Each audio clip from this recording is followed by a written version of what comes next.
And let's go. Hey, welcome. This is the STEAM Academy News Podcast, and this is episode 2. Just wanted to say welcome to Dr. Bathon. How's it going, Dr. Bathon? It is lovely. So great to have you in. We had a moment here in the building before apparently a fire drill. Yeah, that's normal. This is a high school. That's right. It's coming. But we wanted to take a minute today. Here at the end of September, we're getting ready to roll into fall break for the fall semester of 24-25. And Dr. Bathon, it's always it's awesome to see you in the building. I know you can't make it in here as much as you did back in the old days, but I'm trying more. So that's the thing I want to do this year. That's great. So if you're just joining us for this podcast series, we are launching this through STEAMacademynews.com. My name is Coach Vaughn, and I teach English, humanities, journalism here at STEAM. And Dr. Bathon, would you do a little deeper introduction? Okay. Super brief because no one cares. I'm a professor at the University of Kentucky. I'm currently department chair of educational leadership studies. I'm also the faculty director of the Center for Next Generation Leadership, which is a center that's like 13 years old and helps upgrade schools across Kentucky. That's essentially our job, and we've been doing that for over a decade now. So, and STEAM represents one of those things that we can point to and say, this is what it looks like. Yeah, and so you've been with us you were at the beginning conversations with STEAM. I was, yeah. STEAM originally was a collaboration between UK and Fayette County Public Schools. It still is. 3 seats on the advisory council continue to be UK members to this day. And so we still feel some ownership in this thing. And of course, I personally feel a lot of ownership in this thing. And I'm super proud of what has been built.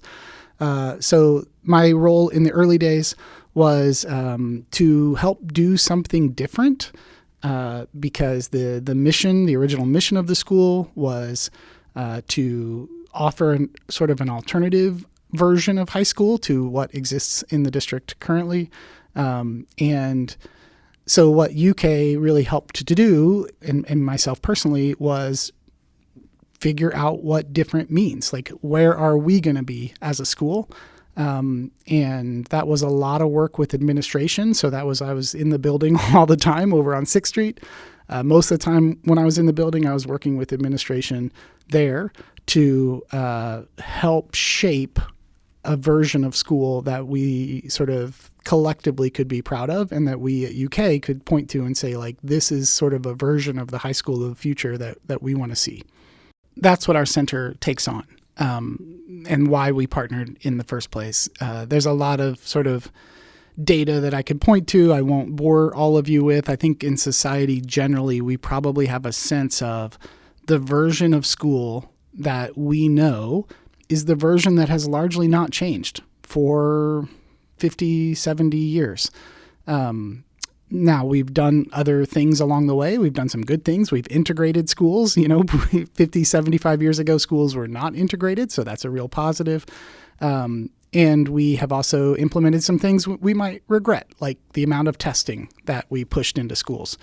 So it's not that school hasn't changed, but sort of the base model of school, the sort of basic way to run a high school really hasn't changed in a very long time. And so that was part of the question that we were seeking to solve with the partnership was, is there a different version of high school that can still live inside of Fayette County Public Schools, still be 100% a public school teachers, right?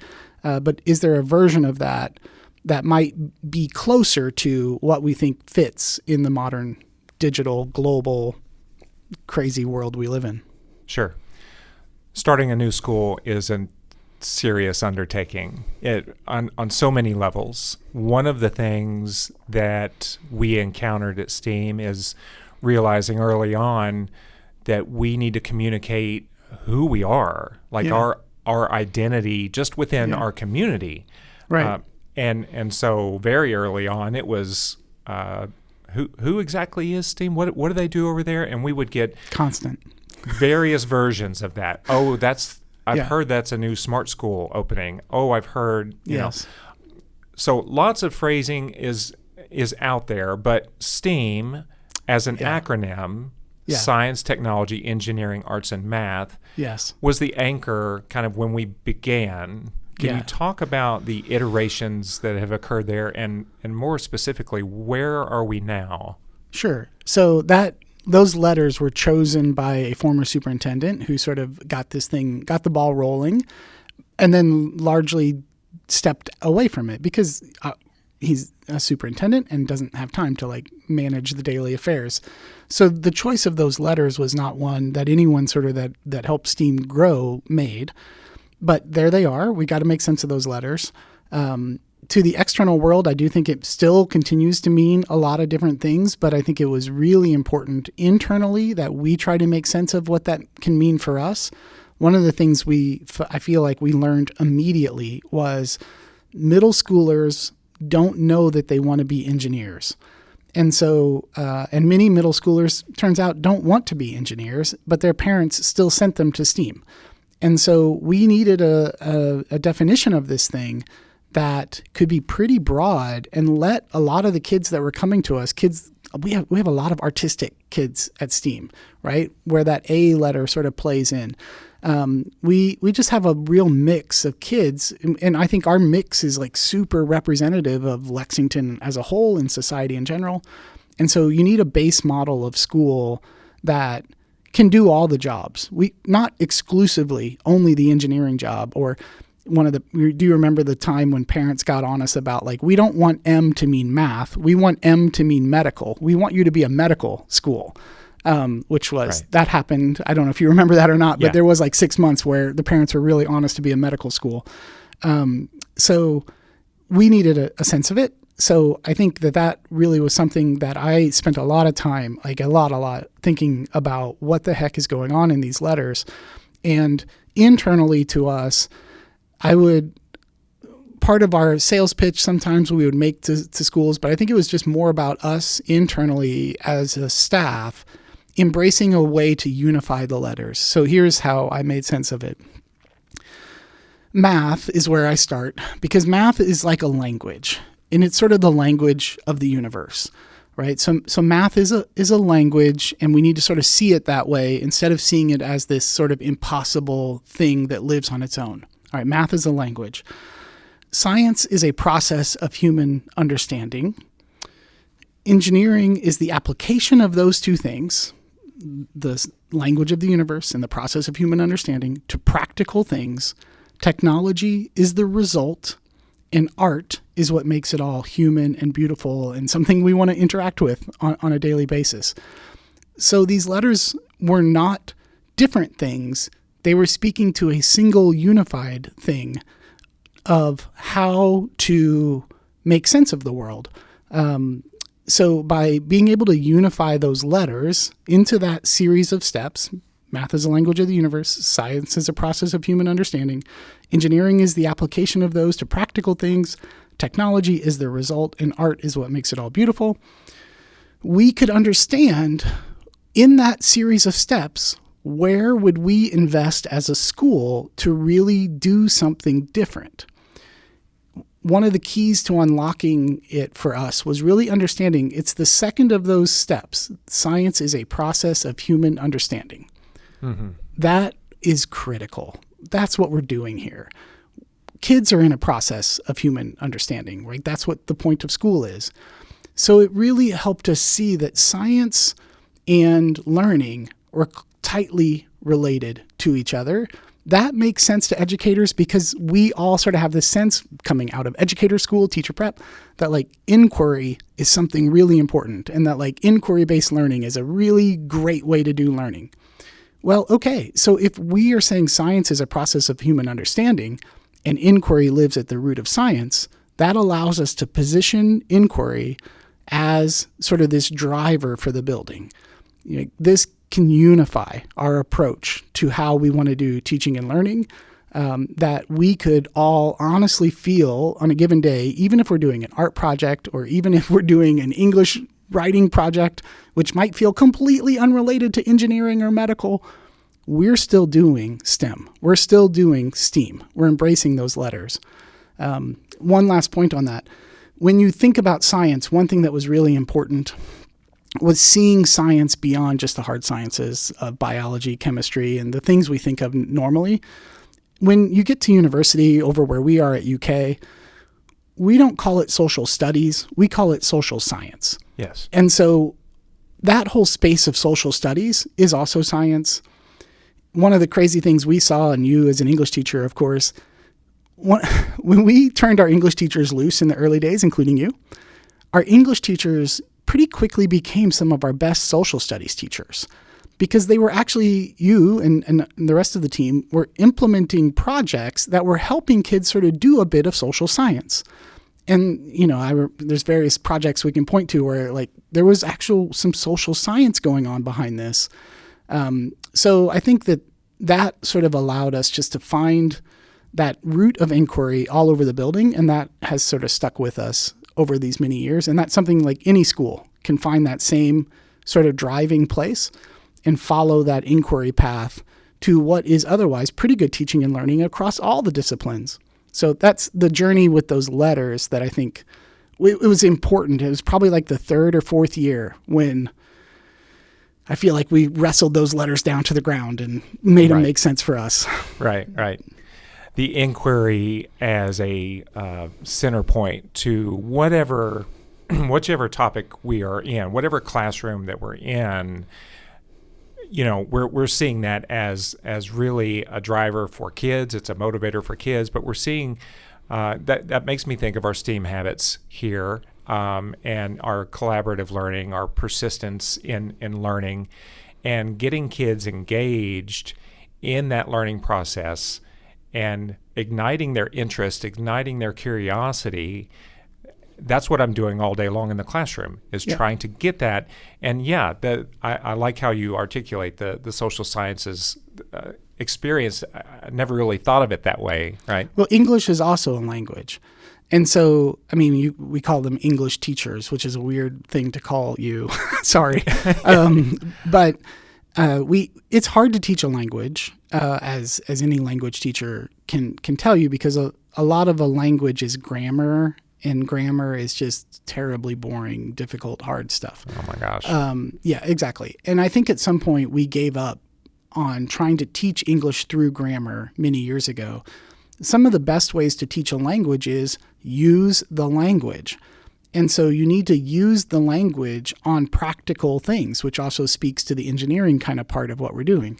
And so by sort of turning our English teachers loose to use the language on actual projects, I think that sort of helped us, get away from this notion of English as grammar and more towards English as social science, which I think it serves us well. I think it would serve almost all schools well, because when you get over to the university level, our English teachers consider themselves social scientists. Our linguistics professors consider themselves social scientists. So I don't know why that disconnect ever happened between higher ed and P12, but for some reason our English teachers, our social studies teachers don't really see themselves really as scientists or at all. They don't have any notion of that. But that feels sort of wrong to me, in that, we should all as teachers be embracing our role and our sense of we're all trying to learn, and learning mostly happens through inquiry. That means at some level, we're all sort of doing science. Tell me about, you're working on a book, is that right? I'm working on one now. Okay. Yeah, working on one now about this place. Okay. Where are you at in that process? Tell us a little bit about that. Early stages. And we've been through some things. The pandemic, like the rest of the planet, has been through. We went through a building phase of building a new building. We, learned how to become a school at a surplus. That's the official language I'm allowed to use, elementary school. A lot of the last decade has been spent doing the thing rather than sort of reflecting on the thing. And because STEAM now is at a really stable, sustainable place, the teaching staff is excellent, including you, right? We have a great team here who's doing a great job. It's a good time to reflect. And then secondly, we all get older. That's not awesome, but it happens. And we have seen in the last couple of years a little bit more turnover in the staffing at STEAM. And so simultaneously, I think it's important for the generations who are going to own this thing that are not the founding generation to be able to know what that founding generation sort of had in mind and the work that we did to craft this place. Over time, people are going to, I hope this building is still here in 50 years, right? And will be long gone. But, for their ability to hold to an original vision, for that vision to be digested by others, coming up here in a couple of weeks, we have school districts from New England flying in to just visit us, right? So like a narrative that they can sort of read on the plane, in addition to being able to see it in action, I think it's a good complementary piece. So working on that right now. So you've been doing Next Gen for how many years now? 13 cohorts, 14, something like that. Okay. It's a while. Yeah. I mean, I was a kid, essentially, helping to start that, but I've persisted. That's been a part of the DNA of what we do here. It's just, it's a nice dovetail to what we're doing here. I was in cohort 9 or 10, something like that. Back in the day. Yeah. Yeah. Of the Leadership Academy, which the original thing that we did. And then it's really grown into a much bigger thing now. Next Gen is a center. I think we are currently at 10 staff, and then a ton of part-time folks that plug into the center. We cover a lot more ground. We continue to do the Leadership Academy. The Leadership Academy is like that entry-level place that a school starts if they want to engage change in their building. But in addition to that, we launched a Changemakers rank change program for teachers to plug into and get rank changed and learn skills while they're getting paid more, which is lovely. We launched the dual credit program, which STEAM Academy benefits from because there's UK classes available here. So one of the real success stories is UK built our dual credit program essentially based off of what we learned here at STEAM Academy. So we learned how to do dual credit here and like what a good dual credit partner would be able to do for Kentucky. And then we took that over to UK and built the Next Generation Scholars model off of that. And now that model runs across the state. I think we're at 18 high school partners across the state. We are currently working really hard with the Kentucky Department of Education and United We Learn on coming up with a new model of assessment and accountability, because it's great to have schools like this one and to do innovative inquiry-based learning. But if you continue to just run like a standardized testing-based model for valuing what's good and bad in schools, schools will continue to respond to that sort of incentive. And so our efforts there are to try to show what a future assessment and accountability model looks like. And we've got several districts across the state that are pretty far along on that. And Kentucky's sort of beginning to take a position as the nationwide leader in designing what that new future looks like. So there's a lot at Next Gen. We had a meeting the other day at the Newtown BCTC campus, and I was just fired up from that meeting and just getting over and just seeing up close kind of the work that's being done over there. Yeah. And I brought that energy back, and I'm just talking with the freshmen this week, actually, and sharing a few slides with them about how dual credit is structured here, and talking about the importance with our 14 and 15-year-olds as they come into STEAM. What does it take to be a dual credit student? Because that conversation is so much more than a GPA. Yeah, that's right. It is multi-layered embedding within our habits, embedding within just a growth mindset. I mean, it's... Let me make it direct. College is for adults. Right. K-12, high school is sort of for adolescents and kids. College is for adults. And so if we're going to put college into high school, that's fine, and it's all kinds of benefits of it, right? You can accelerate and you can reduce the cost of it, so many benefits. However, our university professors at UK, when they're teaching in our dual credit classes, they expect to be teaching young adults. So what that's really the driver that for our freshmen and sophomores, that's the transition we ultimately sort of need to see is you are embracing adulthood. You're embracing self-responsibility. College classes are not going to hold your hand in the same way that high school teachers are going to do. Sure. You really have to begin to drive your own ship in a way that an adult does. And so for our freshmen, sophomores, our students that are trying to make sense of how's this STEAM journey going to look for me, the real task, of course, we want you to do good in your classes, right? Because the GPA, you do have to have a 2.5 GPA minimum.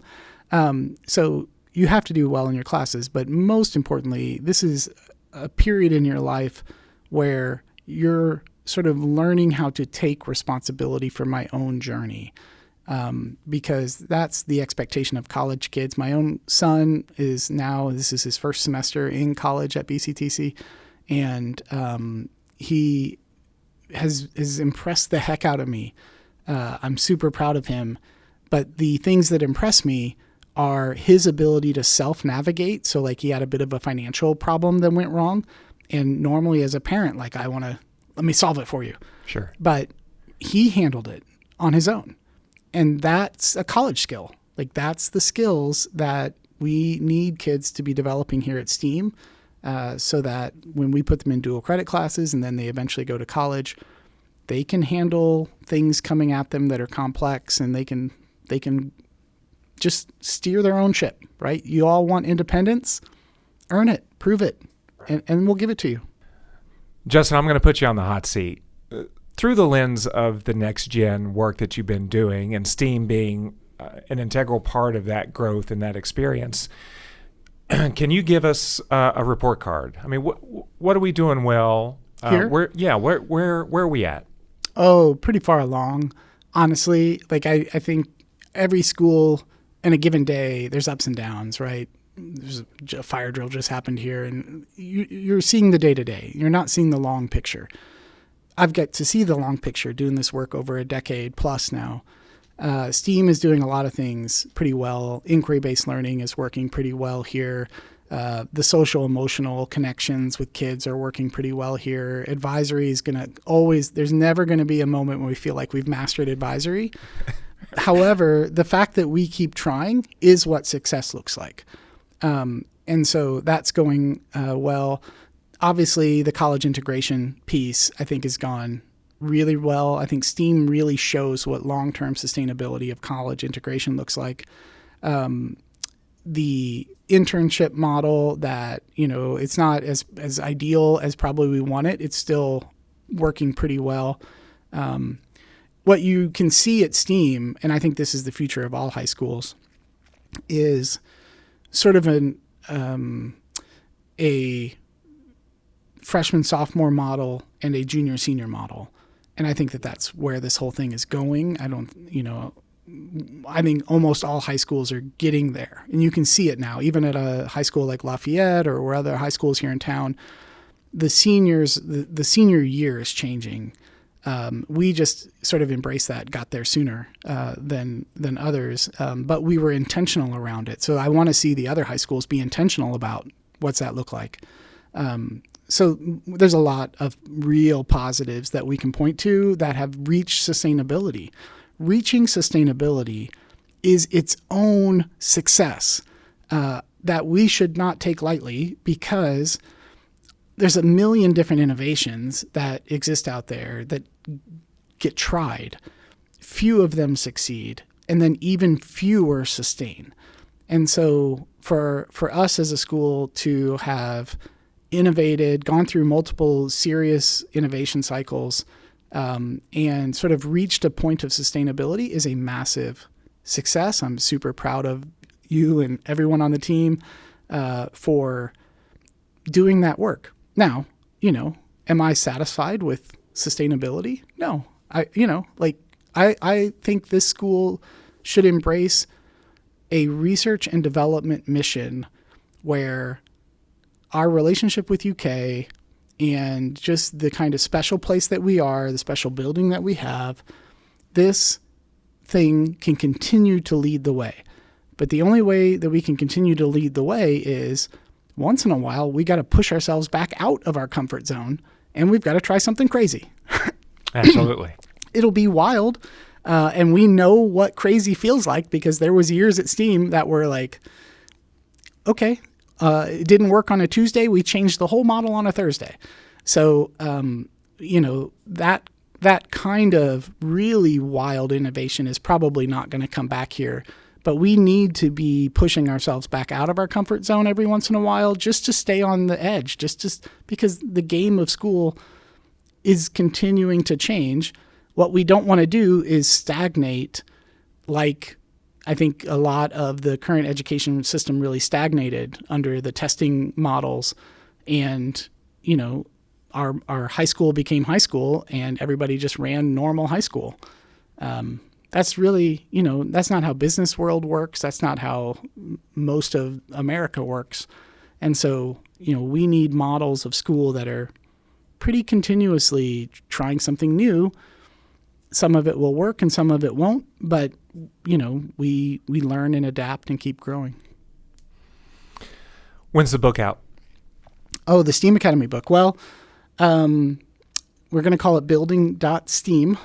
The future of American high school or something like that. I mean, why not be ambitious? So we'll see what the publisher says. We don't have a publisher on board right now. We're in that process. And so that's usually a year-long kind of thing. So we're probably like a year and a half out from this thing, like physical, tangible in people's hands. That's the kind of cycles. Sure. It just takes those kinds of cycles with publishers. Absolutely. Dr. Bathon from UK, an innovator leader. I'm so glad to be able to sit down with you today. Appreciate your time and look forward to more memories to come here in this building. Let's keep going. Yeah, absolutely. Okay. Thanks for being with us today. Again, this is episode 2, STEAMacademynews.com, where we're going to get into deeper topics. Appreciate you being with us today, and we will see you soon.